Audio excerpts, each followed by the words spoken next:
तो hello guys, सभी को नमस्कार। और दोस्तों आज हम पढ़ेंगे कक्षा 12वीं की वैश्विक अर्थशास्त्र। और दोस्तों मैं कहने जा रहा हूँ कि आप अगर चैनल पे नए हो तो सब्सक्राइब ज़रूर करना। सब्सक्राइब से तुमको कुछ नुकसान नहीं होगा।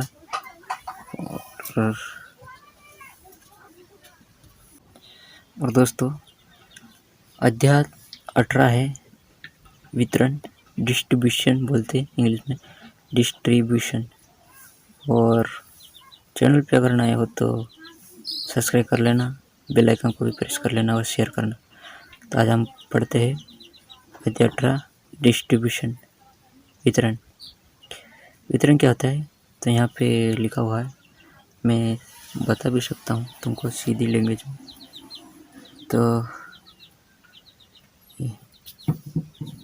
प्रत्येक अर्थशास्त्री की एक समस्या होती है, ये समस्या बताएगा। समस्या होती है बोल रही, उत्पादन हुआ है, उसका वितरण किस प्रकार करना है, कितना किसको देना है, कितना क्या किस अनुपात में वस्तु को वितरित किया जाए। हमने जो मतलब हमारी एक फर्म है, वहाँ पे बहुत सारे लोगों ने मिलकर हमने बिजनेस शुरू किया है। तो आखिरी में जितना लाभ हुआ तो किस किस को कितना देना चाहिए, और जो भी हमारे पेमेंट है कि कितना भुगतान करना चाहिए, और कितना मतलब जो अपने पार्टनर है अपने बिजनेस में उनको कितना कितना देना है, इसी को बोलते हैं दोस्तों वितरण। तो यहाँ पे मैं समझाने की कोशिश करता हूँ। ये एक फार्म है, यहाँ पे पाँच लोग जुड़े हुए हैं। एंडिंग के टाइम पे 2000 का पूरा मतलब खर्चा वर्चा जो भी हुआ उसको काट पीट के प्रॉफिट हुआ 2000। इन 2000 का अपन को बांटना है 5 में लोगों में। तो कितना, तो अपन मैं गणित लैंग्वेज में बता देता हूँ। 5 कितने आएंगे, 2000 रुपये 5 जनों को बांटना है, डिस्ट्रीब्यूशन करना है। तो 5 का 20 अराउंड 400 रुपये आ जाएंगे प्रत्येक पार्टनर की। तो इसी को बोलते दोस्तों वितरण। ये किसी भी फर्म में किस तरह से वितरित करना है उनके लिए ये पार्ट महत्वपूर्ण है। प्रत्येक अर्थव्यवस्था की एक समस्या होती है जो कि उत्पादन हुआ है उसका वितरण किस प्रकार किया जाए। तो हम जानते हैं कि विभिन्न साधनों को एक अनुपात में मिलाकर ही किसी वस्तु का उत्पादन संभव होता है। ये मतलब दिया हुआ है, पर अपन यहाँ देख लेते हैं। साधनों के पुरस्कार उसके मूल्य निर्धारण की समस्या का ही वितरण की समस्या कहते हैं। इस समस्या क्या होती है बोल रहे हैं तो प्रोफेसर चैपमैन के अनुसार ये वाला है ना, वितरण का अर्थशास्त्र उत्पादित धन का उत्पादन के साधनों या स्वामी के बीच बंटवारे का अध्ययन है जिन्होंने इसके उत्पादन में सक्रिय भाग लिया था।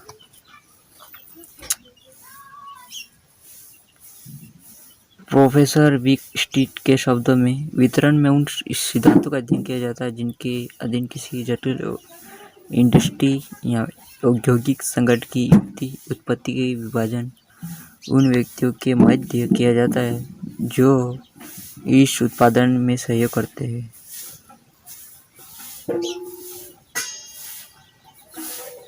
जो सिद्धांत वितरण की समस्या का विश्लेषण करते हैं उन्हें वितरण के सिद्धांत कहते हैं। वितरण की समस्या देख लेते हैं यहाँ पे क्या क्या हो सकती है। तो वितरण की समस्या दिखाने के लिए मैं क्या करूँ, इसको छोटा कर लेता हूँ तो ठीक रहेगा। वितरण की समस्या, उत्पादन में भाग लेने वाले साधनों के मध्य इस उत्पादन को इस प्रकार विभाजित किया जाए कि समय से ही वितरण की समस्या हो जाती है।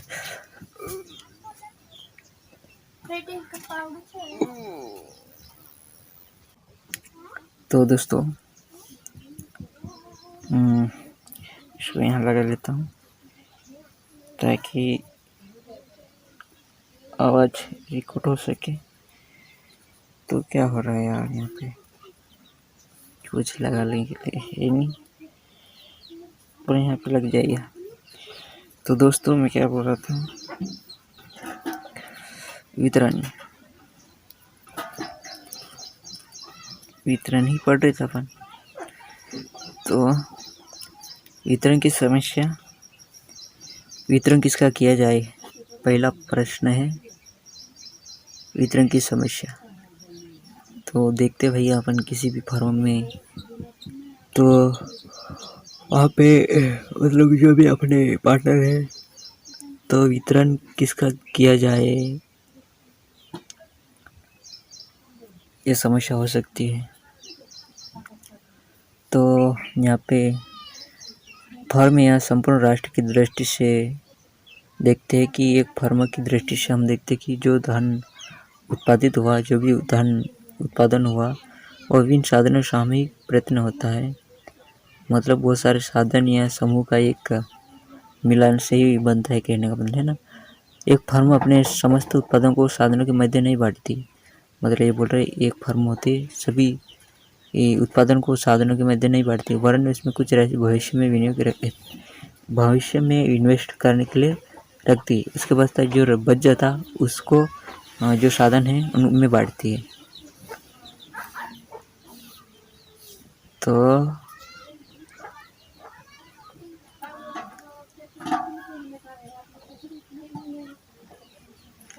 मध्य वितरित करती है। हाँ, चल पूंजी का प्रतिस्थापन यानी दूसरे एक जगह से दूसरी जगह पर ट्रांसफर करना। फर्म जो उत्पादित करती है उसके निर्माण हेतु कच्चे माल का उपयोग किया जाता है। यहाँ आवश्यकता होती है कच्चे माल की, अतः उत्पादन निरंतर जारी रखने हेतु उत्पादक को कच्चे माल की आवश्यकता होती है, तो बाहर से क्रय करना पड़ता है। तो इसी को बोलते हैं चल पूंजी। यहाँ कच्चे माल है ना, कुल उत्पादन में से चल पूंजी हेतु राशि को निकाल दिया जाता है। जो भी उत्पादन होता है उसमें से जो अपन ने खरीदे उसको निकाल जाते हैं, निकाल दिया जाता है। अचल पूंजी का प्रतिस्थापन। अचल पूंजी यानी जो चल नहीं सकते दोस्तों, उसको बोलते हैं अचल। फर्म जो एक जगह रहता है दोस्तों, मशीन, भवन, कारखाना आदि होते हैं, अचल पूंजी कहलाती है। यानी दोस्तों प्रॉपर्टी ऐसी होती है जो स्थिर रहती है, उसको बोलते हैं अचल पूंजी। एक जगह से दूसरी जगह ले जाना असंभव होता है। इसका प्रयोग निरंतर होता रहता है और कभी कभी इसमें कुछ खराबी हो जाती है, टूट फूट हो जाती है, तो इसके स्थान पर नए मशीनों को प्रतिष्ठित करना होता है, जिसके परिणाम स्वरूप यानी दोस्तों परिणाम के बाद क्या होता है, फर्म की अचल पूंजी को क्रय करने हेतु कुछ राशि उत्पादन में से निकालनी होती है। तो अचल पूंजी को अपन का खरीदना पड़ेगा भाई। अपने यहाँ जो भी सामान था, पहला अचल मशीन जो भी टूट गई भाई, वो काम नहीं आएगी, दूसरी नई लाना पड़ेगा तभी तो काम होगा। तो इसलिए पैसे निकालना पड़ता है। बीमा समस्या है ना दोस्तों। फर्म अपने यहाँ अजगनी चोरी जैसे जोखिम से बचने के लिए बीमा करती है फर्म। इस बीमे पर बीमा कंपनी को प्रीमियम देना पड़ता है भाई। प्रीमियम अपन बीमा करवाते हैं तो प्रीमियम देना पड़ता है। 150, 500, 1000 रुपये जितना भी हो हर महीने देना पड़ता है। तो कुल उत्पादन में से प्रीमियम की राशि घटाना पड़ता है। कर भी लगता है ना। फर्मों को अपने उत्पादन पर उत्पादक शुल्क, बिक्री कर आदि अनेक प्रकार के कर चुकाना पड़ते हैं। तो कुल उत्पादन में से घटाना पड़ता है या उससे निकाला जाता है। इस प्रकार फर्म को कुल उत्पादन में से चल अचल पूंजी का प्रतिस्थापन, व्यय, बीमा, व्यय, कर आदि घटाने के बाद शुद्ध उत्पादन प्राप्त होता है। उसके बाद साधनों में बांट दिया जाता है। एक राष्ट्र की दृष्टि से देखें तो भाई संपूर्ण राष्ट्र की दृष्टि से वितरण की यह समस्या अत्यंत महत्वपूर्ण होती है। देश में जो कुल उत्पादन या सकल राष्ट्रीय आय उत्पादित होती है, उसमें से मूल्यह्रास, कर आदि घटाकर, अनुदान आदि जोड़कर जो शुद्ध राष्ट्रीय उत्पाद प्राप्त होता है, उसका ही उत्पादन के साधन है उसके मध्य वितरित किया जाता है। वितरण किन में किया जाए, यह समस्या हो रही है। वितरण किन में किया जाए, तो दोस्तों यहाँ पे लाइट नहीं, अंधेरे में पड़ा रहा हूँ मैं, इसलिए मेरा चेहरा पूरा ब्लैक दिख रहा है आपको। सिर पर टीथ दिख रहे हैं, मेरे दांत कर ऐसे लग रहे दोस्तों चांदी जैसे ना, बहुत सुंदर लग रहा है रात। तो वितरण किन में किया जाए? शुद्ध राष्ट्रीय उत्पादन का वितरण किन में किया जाए, ये समस्या आ रही है दोस्तों। वितरण में उत्पादन के जो साधन होते हैं उनके मध्य ही शुद्ध राष्ट्रीय उत्पाद का वितरण किया जाए। अतः भूमि को लगान, पूंजी को ब्याज, श्रमिकों को मजदूरी दो, प्रबंधकों को वेतन, साहसी को लाभ या हानि प्राप्त होती है।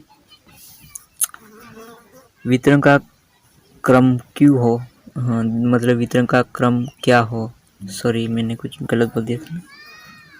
तो वितरण की एक समस्या होती है, उत्पादन के साधनों में वितरण का क्रम क्या हो। सामान्यतः सर्वप्रथम साहसी अपने लाभ का पूर्वानुमान लगाकर उत्पादन कार्य प्रारंभ करते हैं तथा इसके लिए अन्य साधनों से समझौता करता है। अतः इस समझौते के अनुसार उत्पादन में से साधनों का भुगतान करने के पश्चात साहसी को अंत में लाभ की प्राप्ति होती है। वितरण किस प्रकार किया जाए, क्वेश्चन उठ रहा भाई। तो दोस्तों ये अपने माइंड में चलते, जो एक इंडस्ट्रियल होता है, कोई फार्म चला रहा है तो उसमें यहाँ शेयर है जितने भी पार्टनर, तो उसके लिए क्वेश्चन और ये पार्ट बहुत महत्वपूर्ण है। वितरण किस प्रकार किया जाए। वितरण की समस्या यह एक होती है, मतलब मैं यहाँ देख के पढ़ा रहा हूँ पर मैं समझ के पढ़ा रहा हूँ मेरे मन से ना। साहसी के उत्पादन के अन्य साधनों का पुरस्कार उत्पादन से पूर्व किस प्रकार निर्धारित करें। तो वास्तव में साधनों के मूल्य निर्धारण की समस्या ही वितरण की प्रमुख समस्या होती है। जो साधन हो गए उसका मूल्य निर्धारण करने पर ही वही समस्या मतलब उत्पन्न हो जाती है। अगर मूल्य अच्छा रहा तो भाई अच्छा प्रॉफिट होगा, अगर खराब रहा, कम रहा तो खराब लॉस होता है। इसलिए सिद्धांत प्रतिपादित किए गए हैं।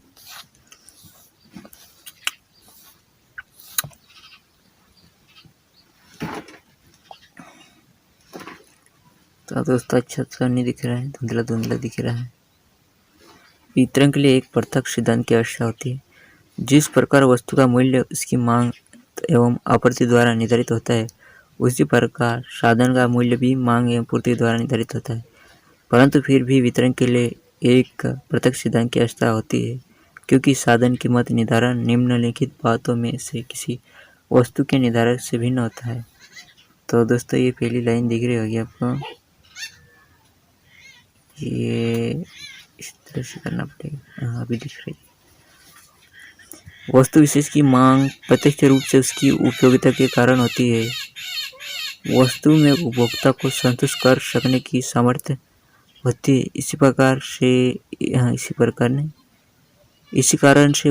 इसी कारण वे वस्तु के लिए मूल्य देते हैं।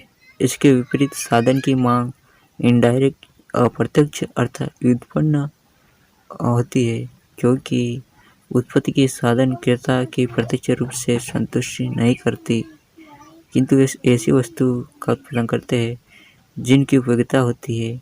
इस प्रकार साधन की मांग उसके द्वारा उत्पादित वस्तु की मांग पर निर्भर करती है, अर्थात व्यक्तिगत मांग होती है।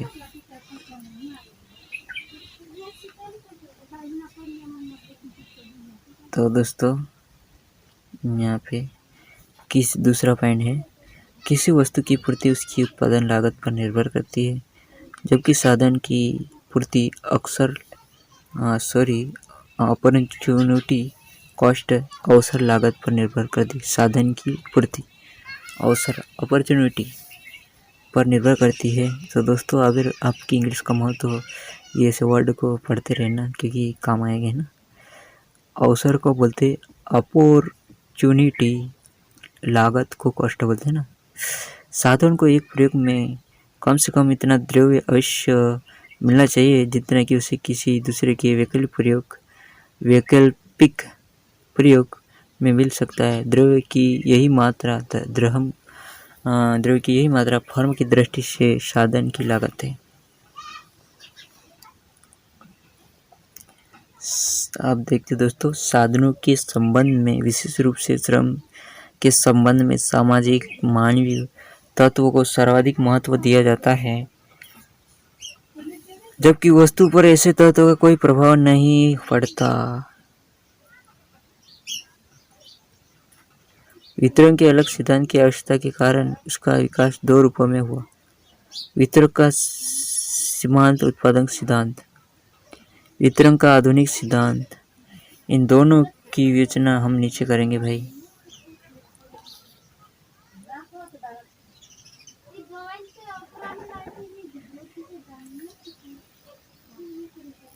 वितरण का सीमांत उत्पादकता सिद्धांत। मार्जिनल का मतलब होता है सीमांत, प्रेडिक्टिविटी यानी उत्पादन, थ्योरी यानी मतलब सिद्धांत, ऑफ का मतलब होता है का, डिस्ट्रीब्यूशन यानी वितरण। तो दोस्तों इस सिद्धांत को हम वितरण का सामान्य सिद्धांत बोलते हैं, जनरल थ्योरी इंग्लिश में बोला जाएगा, क्योंकि इसकी सहायता से उत्पादन के सभी साधनों की कीमत का निर्धारण किया जाता है।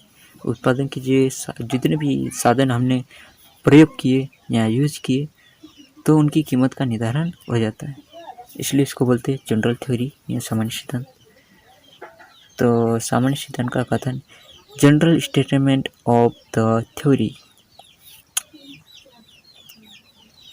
सीमांत उत्पादकता के सिद्धांत के अनुसार किसी साधन की कीमत उसकी उत्पादकता पर निर्भर करती है और वह सीमांत उत्पादकता द्वारा निर्धारित होती है। सीमांत उत्पादकता है ना, प्रोडक्टिविटी इसके द्वारा निर्धारित होती है। साधन की मांग प्रत्यक्ष न होकर अप्रत्यक्ष वह उत्पन्न होती है। दूसरे शब्दों में बोले तो दोस्तों,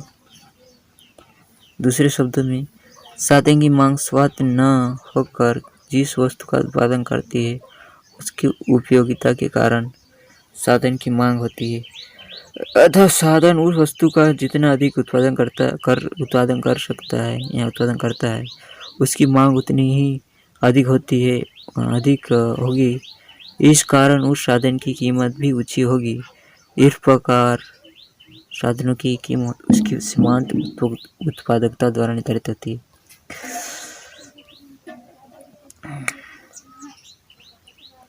किसी साधन की सीमांत उत्पादकता से आशय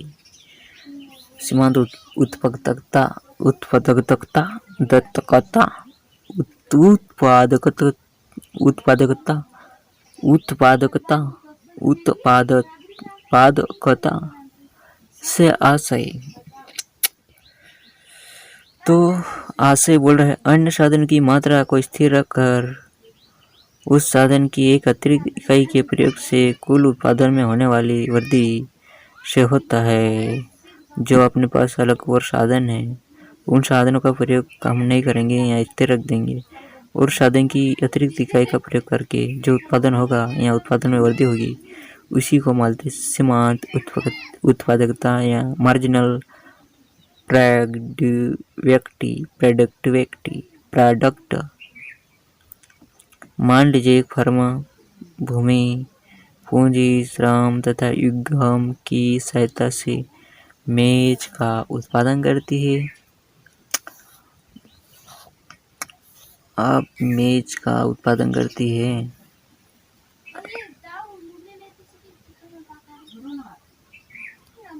यदि फर्म श्रम के अतिरिक्त अन्य साधनों की मात्रा को स्थिर रखते हुए मेज का उत्पादन को बढ़ाती है। इस प्रकार श्रम की 10 इकाई को लगाकर वह 50 मेज उत्पादित करती है तथा श्रम की 11 इकाइयों लगाकर 54 मेज उत्पादित करती है। तो अंतिम इकाई अर्थात 11वीं इकाई की उत्पादकता 54 मेज माइनस 50 मेज बराबर 4 मेज। यह सीमांत उत्पादकता होती है। कहने का मतलब दोस्तों 10 इकाई लगाकर 50 मेज 10 यूनिट है उसको लगा दिया तो 50 मेज उत्पादित कर दी तथा श्रम की 11 इकाई लगाकर 54 मेज उत्पादित करती है। तो दोस्तों अंतिम इकाई अर्थात 11वीं इकाई की उत्पादकता क्या होगी? ये श्रम है दोस्तों, है ना।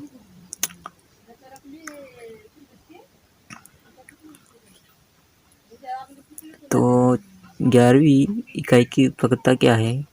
तो दोस्तों फर्स्ट वाली श्रम जो 10 मिनट थी उसमें कितना हुआ, और 11 मिनट में घटा दो तो 54 मिनट हुई। यह अतिरिक्त उत्पादन कर ली।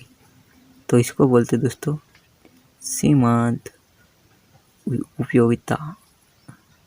उपयोगिता नहीं बोलेंगे दोस्तों, उत्पादकता। इस प्रकार श्रम की अतिरिक्त इकाई का प्रयोग करें। 1 यूनिट ज़्यादा का प्रयोग करें ना 10, पहले 10 की करे तो 50 हुई, अब 11 कर दिए तो 4 ज़्यादा हो गई, तो उत्पादन में वृद्धि होती है। हाँ, यहाँ पे सिद्धांत की मान्यता है लिखा है। सिद्धांत की मान्यता मैं इस तरह से कर लूँगा, क्या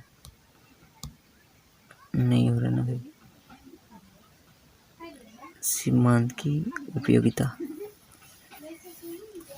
साधन बाजार में विभिन्न साधनों के बीच पूर्ण प्रतियोगिता होती है। साधन द्वारा उत्पादित, दूसरा है ना, साधन द्वारा उत्पादित वस्तु के बराबर में भी पूर्ण प्रतियोगिता पाई जाती है। साधन की प्रत्येक इकाई समान रूप से कार्यकुशल होती है तथा साधन की विभिन्न इकाई एक दूसरे की पूर्ण स्थानापन्न होती है। अन्य साधनों की मात्रा को स्थिर रखकर एक साधन की मात्रा को परिवर्तित करना ही संभव होता है। प्रत्येक फर्म का उद्देश्य अपने लाभ को अधिकतम करने का होता है, और प्रत्येक फर्म का उद्देश्य अपने लाभ को अधिकतम खत्म करने का होता है। समाज में पूर्ण रोजगार की स्थिति पाई जाती है। परिवर्तनशील अनुपातों का नियम यहाँ उत्पत्ति का ह्रास नियम क्रियाशील रहता है। सीमांत यहाँ भौतिक उत्पादकता एवं सीमांत आगम उत्पादकता।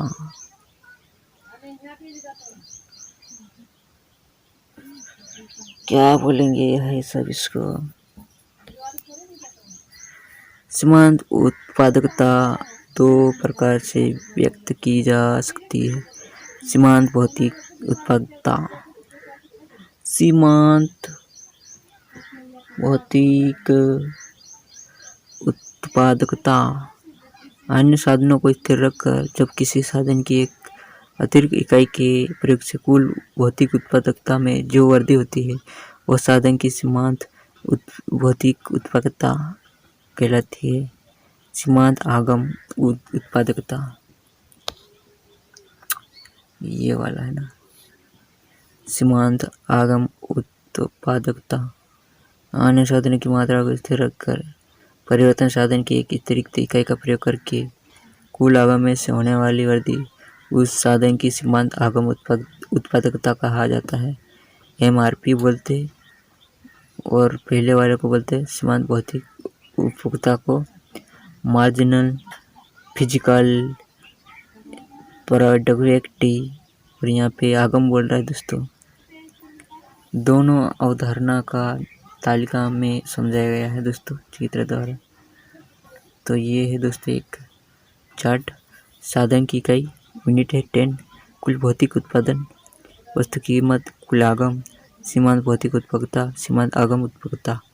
तो साधन की यूनिट 10 है, भौतिक उत्पादन की 50 इकाई है, वस्तु की कीमत है दोस्तों 10 रुपये, तो टोटल है कि कुल आगम ये भौतिक तो 500 रुपये। हाँ, अब 500 रुपये हो गए दोस्तों। 54 इकाइयाँ 10 रुपये कीमत, 540 रुपये। तो दोस्तों ये यूनिट बढ़ा के तो कितनी हुई यहाँ सीमांत भौतिक उत्पादकता में 54 इकाइयाँ माइनस 50 इकाइयाँ बराबर 4 यूनिट अतिरिक्त उत्पादन हुआ। यानी दोस्तों पहले में से दूसरे यूनिट को घटा देना, 4 यूनिट का कितना आ रहा वो पैसे भी आ जाएंगे। तो सीमांत आगम मतलब सीमांत भौतिक उत्पादकता मतलब यूनिट होती है दोस्तों, कितनी यूनिट है उसके, फिर वो आगम क्या मतलब दोस्तों कितने पैसे आए उससे। तो वो 40 रुपये ज़्यादा, तो 540 में से 500 घटा देना तो वो आ जाएंगे आगम यानी सीमांत भौतिक यानी यूनिट कितनी यूनिट पे आई दोस्तों। तो उसमें पहली यूनिट से दूसरी यूनिट घटा लेना मतलब कितनी इकाई का हमने प्रयोग किया, तो कुल भौतिक उत्पादन की इकाई आ जाएगी। कौन सी मैं बताता हूँ, ये दोनों यूनिट है, एक ये, इनको घटा देना करना है, इनको घटा के ये 4 है। फिर ये मतलब आ गई अपनी क्या ही दोस्तों, ये आ गई, ये वाले आ गए ना 4, तो ये लास्ट में लिखा हुआ ये 4। फिर आगम यानी दोस्तों क्या हुआ, ये वाले रुपए हैं ये, फिर ये वाले हैं, इन दोनों का डिफरेंस लेना, मतलब अंतर यहाँ घटा के, तो ये 40 आ गया। तो इसको बोलते हैं दोस्तों, पेन नहीं है यार, पेन होता तो अपन कर लेते आराम से, अब करे तो क्या करे, इससे तो हो गया यार, बड़ा वाला हो जाता है।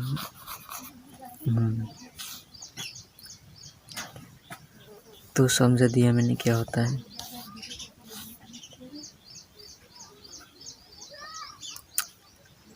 पूर्ण प्रतियोगिता में वस्तु की प्रत्येक अगली इकाई की कीमत समान रहती है। पूर्ण प्रतियोगिता में वस्तु की प्रत्येक अगली इकाई की कीमत समान होती है। अतः पूर्ण प्रतियोगिता में वस्तु की प्रत्येक अगली इकाई की कीमत समान रहती है, तो उसका फार्मूला MRP सीमांत आगम उत्पादकता बराबर क्या है दोस्तों, MPP सीमांत भौतिक उत्पादकता इंटू उत्पादकता, यह है दोस्तों। ये सॉरी P का मतलब दोस्तों यहाँ का मिला है, ये P है ना, तो इसका मतलब होता है दोस्तों उत्पादकता। MRP सीमांत आगम उत्पादकता, MPP सीमांत भौतिक उत्पादकता, P का मतलब यहाँ पे कीमत, तो दोस्तों यहाँ पे कीमत है, कीमत का प्रयोग है, ये कीमत है, किसका कीमत। तो परिवर्तनशील अनुपातों के नियम लागू होने पर प्रारंभ में सीमांत आगम उत्पादकता वक्र बढ़ता है और एक बिंदु पर अधिकतम होने के बाद यह गिरने लगता है। इस प्रकार उल्टे यू आकार का होता है, चित्र में दिखाया गया है। अब औसत साधन या लागत तथा सीमांत उत्पादन लागत, average factor cost and marginal factor cost English में। तो दोस्तों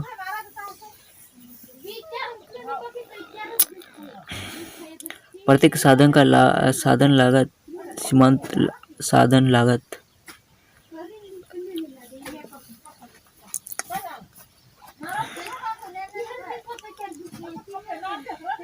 ध्यान देने बात यहाँ ध्यान रखने योग्य बात होती कि एक साधन को प्राप्त करने वाला पुरस्कार उस साधन के लिए आय होती है, फर्म के लिए लागत होती है। साधन को प्राप्त होने वाला पुरस्कार क्या होता है, एक आय होती है, पर फर्म को क्या होता है दोस्तों, लागत। फर्म को क्यों लागत होगा दोस्तों, क्योंकि साधन को खरीदेगी, तो फर्म के लिए तो क्या होगा, लागत होगी, जबकि साधन के लिए वो क्या होता है, आय होती है। साधन बाजार में क्योंकि पूर्ण प्रतियोगिता होती है, इसलिए प्रत्येक फर्म साधन बाजार में साधन की कुल मांग पूर्ति द्वारा निर्धारित मूल्य पर साधन की चाहे जितनी इकाई का प्रयोग कर सकती है। दूसरे वर्ड में बोले तो फर्म के लिए साधन की औसत लागत एक सीधी खपड़ी हुई रेखा होती है, सीमांत लागत के बराबर होती है साधन की, है ना। तो चित्र द्वारा हम देखते हैं,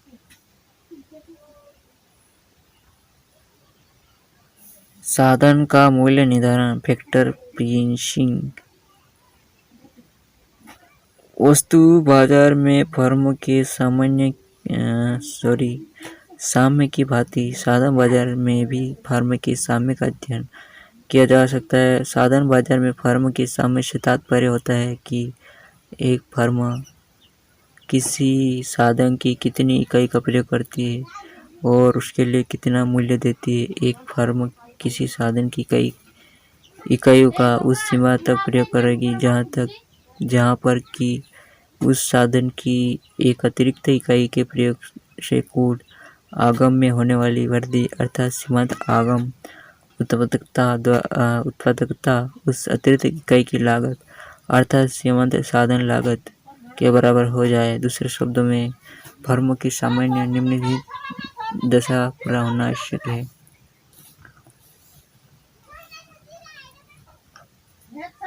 यदि सीमांत आगम उत्पादकता अधिक है सीमांत साधन लागत से, तो इसका आशय है कि फर्म को साधन के एक अतिरिक्त इकाई के प्रयोग से कुल आगम में जो वृद्धि प्राप्त होती है वह अपेक्षाकृत अधिक है साधन की उस अतिरिक्त इकाई की लागत से है। ऐसी स्थिति में फर्म को प्राप्त लाभ रिजीव प्रॉफिट होगा। वह साधनों के अतिरिक्त इकाई का प्रयोग करके लाभ को बढ़ाएगा। उसके विपरीत MRP ग्रेटर देन MFC है, तो इसका आशय फर्म को साधन की अतिरिक्त इकाई के प्रयोग से कुल आगम में जो वृद्धि प्राप्त होती है वह अपेक्षाकृत कम है साधन की इस अतिरिक्त इकाई की लागत से। ऐसी स्थिति में फर्म को हानि होती है, अतिरिक्त इकाई को प्रयोग नहीं करेंगे। तो दोस्तों, उपरोक्त विवरण से हमें स्पष्ट हुआ कि फर्म अतिरिक्त इकाई का प्रयोग उस बिंदु तक करेगी जहां पर कि MRP बराबर MFC के बराबर होता है। अतः सीमांत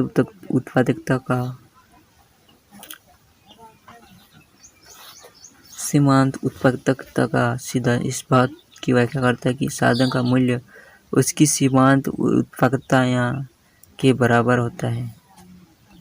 तो दोस्तों, क्या होगा? साधन की लागत एवं उत्पादन OQ यहाँ पे दिया हुआ है दोस्तों चित्र में। पूर्ण प्रतियोगिता में दीर्घकाल साम्य को दर्शाया गया है। MRP सीमांत आगम उत्पादकता, ARP औसत आगम उत्पादकता, AFC औसत साधन लागत, सीमांत साधन लागत वगैरह है। T बिंदु पर MRP बराबर MFC की दशा है, अतः फर्म OQ मात्रा में साधन इकाई लाएगी। साधन कीमत OP होगी।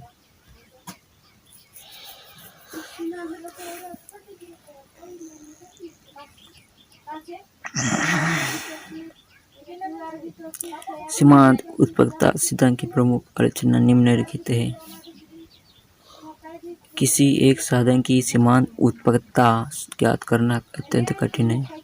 कुछ अर्थशास्त्री के अनुसार सीमांत विश्लेषण किसी एक साधन की सीमांत उत्पादकता ज्ञात करने में कोई विशेष मदद नहीं करती है, क्योंकि तकनीकी कारणों से साधनों के सहयोग का अनुपात निश्चित होता है, इसमें परिवर्तन करना संभव नहीं होता है।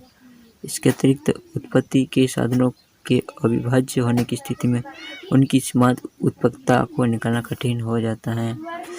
भाई क्या बोलूं यार, एक साधन की कई समरूप नहीं होती, यह समस्या हो रही है ना दोस्तों। क्या कठिनाई आती है उसका हम वर्णन कर रहे हैं ना। कुछ सिद्धांत में यह मान लिया जाता है कि उत्पत्ति की एक साधन की सभी इकाइयाँ समरूप नहीं होती है। वास्तव में गलत है। साधनों की कई विभिन्नता अवश्य होगी, एक दूसरे की पूर्ण स्थापन नहीं होती। तो दोस्तों, यहाँ पे कुछ और यह सिद्धांत पूर्ण प्रतियोगिता अवास्तविक मान्यता पर आधारित है। यह सिद्धांत पूर्ण प्रतियोगिता की मान्यता पर आधारित है। पूर्ण प्रतियोगिता की मान्यता पर आधारित है ना, अवास्तविक मान्यता पर आधारित बोल रहा है, जबकि वास्तव में जीवन में पूर्ण प्रतियोगिता कभी देखने को नहीं मिली।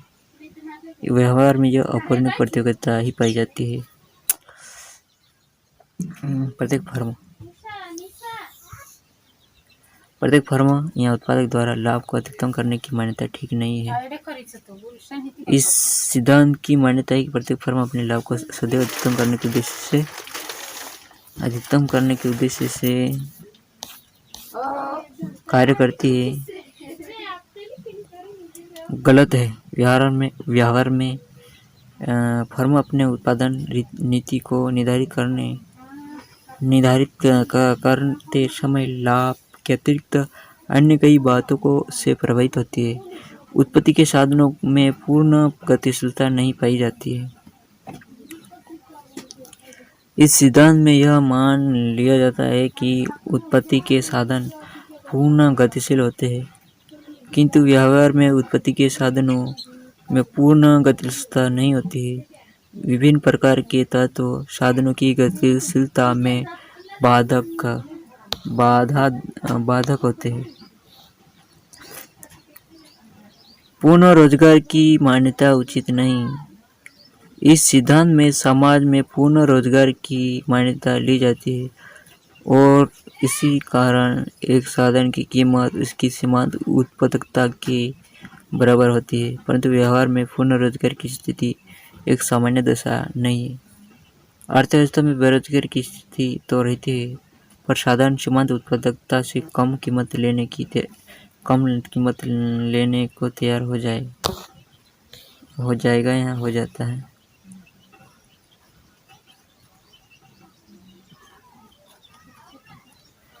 यदि सिद्धांत वितरण के सामान्य सिद्धांत के रूप में अपर्याप्त है, साधनों के पुरस्कार को केवल उनकी सीमांत उत्पादकता के आधार पर निश्चित नहीं किया जा सकता।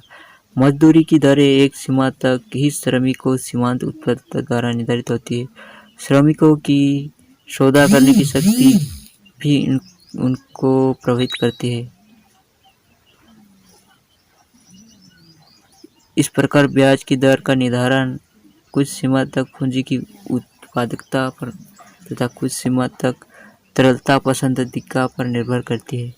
लाभ आंशिक रूप से उद्यमकर्ता की सीमांत उत्पादकता पर, आंशिक रूप से समाज में होने वाले प्रावेगिक परिवर्तनों पर निर्भर होती है। यह सिद्धांत एक पक्षीय है क्योंकि यह साधन के मांग पक्ष पर निर्भर करती है, पूर्ति पक्ष पर उसे ध्यान नहीं देते, स्थिर मान लेते हैं। वितरण का आधुनिक सिद्धांत।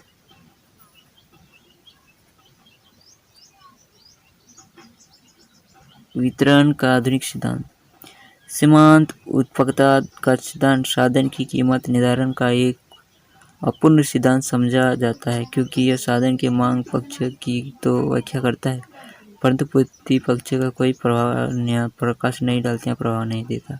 वितरण का आधुनिक सिद्धांत इस बात की व्याख्या करता है कि साधन की कीमत उसकी कुल पूर्ति के द्वारा निर्धारित होती है। मांग पूर्ति के सापेक्षिक शक्तियों द्वारा निर्धारित साम्य साधन विशेष की कीमत को व्यक्त करता है। सिद्धांत की मान्यता।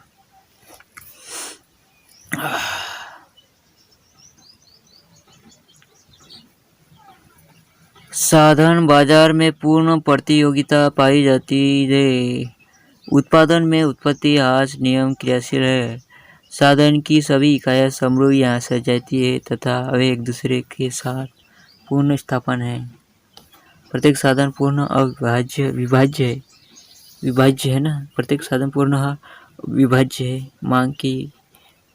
साधन की मांग, डिमांड फॉर ए फैक्टर।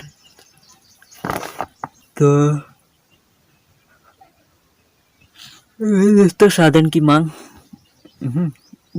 उत्पादन के साधन की मांग उसकी सीमांत उत्पादकता पर निर्भर करती है।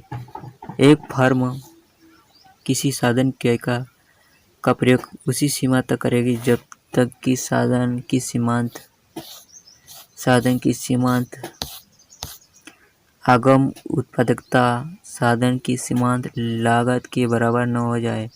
दूसरे शब्दों में साधन की एक अतिरिक्त इकाई लगाने से जो आगम बढ़ता है यदि वो उस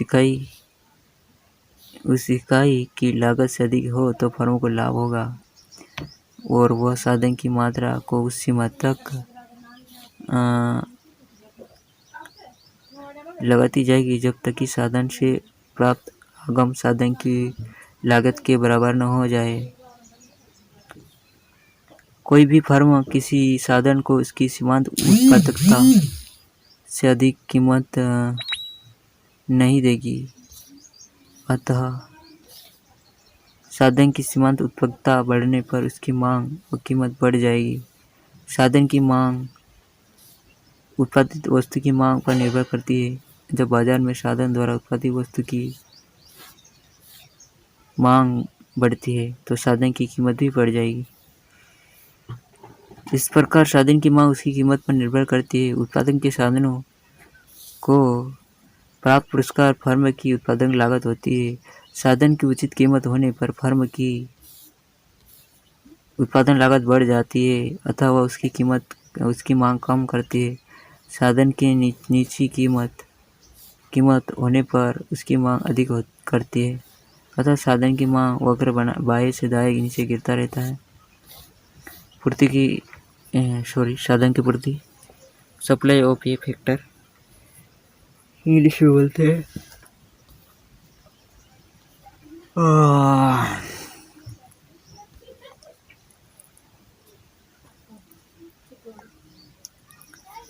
साधन की पूर्ति किसी साधन की पूर्ति उसकी अवसर लागत पर निर्भर करती है। अवसर लागत द्रव्य की मात्रा है जो किसी साधन को दूसरे सर्वश्रेष्ठ वैकल्पिक प्रयोग में प्राप्त हो जाती है। एक साधन को वर्तमान व्यवसाय में कम से कम इतनी आय अवश्य प्राप्त होनी चाहिए कि जितने की उसे किसी दूसरे सर्वश्रेष्ठ व्यवसाय में प्राप्त हो जाती है। अन्यथा वह साधन वर्तमान व्यवसाय को छोड़कर दूसरे व्यवसाय में कार्य करने चला जाएगा। अतः वर्तमान प्रयोग में एक साधन की लागत पूर्ति कीमत उस साधन की अवसर लागत पर निर्भर करती है जिससे नीचे उस साधन की कीमत नहीं गिर सकती। साधन की पूर्ति साधन कीमत से प्रभावित होती है। कीमत के बढ़ने पर साधन की पूर्ति में वृद्धि होती है। कीमत कम होने पर पूर्ति कम हो जाती है। अतः पूर्ति वक्र बाएं से दाएं ऊपर चढ़ता हुआ होता है। साम्य कीमत साधन की साम्य कीमत कैसे होगी दोस्तों? साम्य कीमत साधन की मांग फर्म या इंडस्ट्री द्वारा की जाती इंटरप्रेनर द्वारा। साधन की पूर्ति परिवार साधन के स्वामी करते साधन की कीमत उसकी कीमत अधिक होने पर मांग कम तब पूर्ति अधिक होती है। अतः साधन की कीमत नीचे होने पर मांग अधिक तब पूर्ति कम होती है। तथ्य को नीचे दी गई तालिका से समझा जा सकता है। भाई साहब तालिका दी है। श्रम की प्रतिदिन कीमत 10 रुपये 20 रुपये। श्रम की मांग यूनिट है कितनी मांग रहे भाई 80 70। श्रम की पूर्ति कितने में हो रही है दोस्तों? कितने यूनिट में? 20 30। तो